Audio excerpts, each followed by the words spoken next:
এক ইহুদি নারী, সে যদিও ইহুদি ছিল কিন্তু সে প্রত্যেকটা কাজের মধ্যে বিসমিল্লাহির রহমানির রহিম বলতো। প্রত্যেকটি কাজের মধ্যেই সে পাক করতো, বিসমিল্লাহ বলে সে কি করতো, মাছ কাটা শুরু করে দিত। সে চাউল রাখতো, সেটার মধ্যেও সে কি করতো, বিসমিল্লাহ বলে শুরু করতো।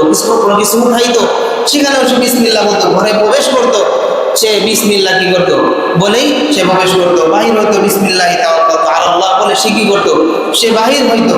প্রত্যেকটি কাজের মধ্যে সে বিসমিল্লাহ বলতো এবং সে ফজিলত পেয়েছেন। প্রত্যেকটা কাজের মধ্যে যখন সে বিসমিল্লাহ বলে এবং দেখে সেই বিসমিল্লাহর বরকত সে চাক্ষুষ দেখতে পায়। এই জন্য আস্তে আস্তে সেই ইহুদি নারীটা আস্তে আস্তে ইসলামের কি করলো, ইসলামের দিকে ঝুঁকে পড়তেছে।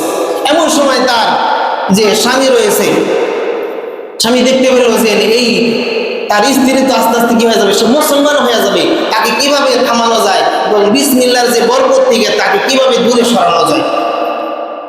যখন এটা চিন্তা করলো, এমন সময় তার বন্ধুদের কাছে সলা পরামর্শ চাইল যে আমার স্ত্রী তো আস্তে আস্তে আস্তে আস্তে মুসলমান হওয়ার জন্য সে দিকে ঝুঁকে যাইতেছে, আমার বিবি হয়তো মুসলমান হয়ে যাবে, তাকে এই বিসমিল্লাহর বরকত থেকে কিভাবে দূরে সরানো যায়। সেই বন্ধু যখন তাকে পরামর্শ দিল, আমি একটি টাকার থলে রাখবো, তার কাছে আপনি রেখে দিবেন, সে যেখানে টাকার থলে রাখবে আপনি দেখে রাখবেন, সেখান থেকে অবশ্যই সে বিসমিল্লাহ বলে রাখবে, সেখান থেকে আপনি সরায় ফালাইয়া দিবেন, সরায়া অন্য জায়গায় রেখে দিবেন। তখন যখন সে বিসমিল্লাহ বলে আবার সেটা নিচে দিতে যাবে, তখন পাবে না, না পাওয়ার কারণে এই বিসমিল্লাহ থেকে তার মন উঠে যাবে। সে তখন হয়তো দেখবে যে না, বিসমিল্লাহ কোনো কাজ করে না, সেই জন্য সে বিসমিল্লাহ বলা কি হয়ে যাবে, বাদ দিয়ে দিবে। যখন এই পরামর্শটা দিলেন, এমন সময় তার ইহুদি স্বামী ঠিক তাই করলেন। তার বন্ধুর থেকে একটি টাকার থলে নিলেন, নেওয়ার পরে তার স্ত্রীর কাছে দিলেন, দেওয়ার পর বলতেছেন যে তুমি এটা রেখে দাও, আমি অন্য এক সময় তোমার কাছ থেকে নিয়ে আমার বন্ধুকে তখন দিয়ে দিব।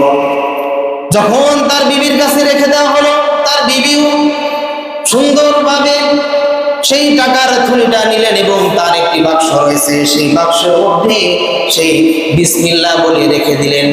দূর থেকে সেই ইহুদি স্বামী দেখতে পেল যে এই বাক্সের মধ্যে সে রেখেছে।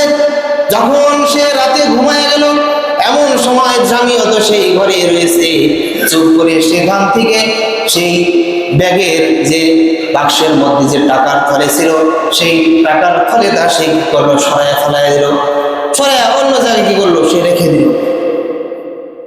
তারপরের দিন যখন বন্ধু আসলো, বন্ধু আসার পর সেই স্বামীর কাছে টাকার থলে যখন চাইলো, যাওয়ার পরে সেই স্বামীটাও আবার যখন তার সেই স্ত্রী, যে স্ত্রী বিসমিল্লাহ বলে বাক্সের মধ্যে টাকার থলেটা রেখে দিয়েছেন, যখন চাইলো, যাওয়ার পরে তার স্ত্রী যখন বিসমিল্লাহ বলে সেই বাক্সের মধ্যে হাত দিল, হাত দিয়ে দেখে টাকার মতো টাকা টিকে রয়েছে, সেখান থেকে আইনা তার স্বামীর কাছে দিয়ে দিলেন। বলে সুবহানাল্লাহ।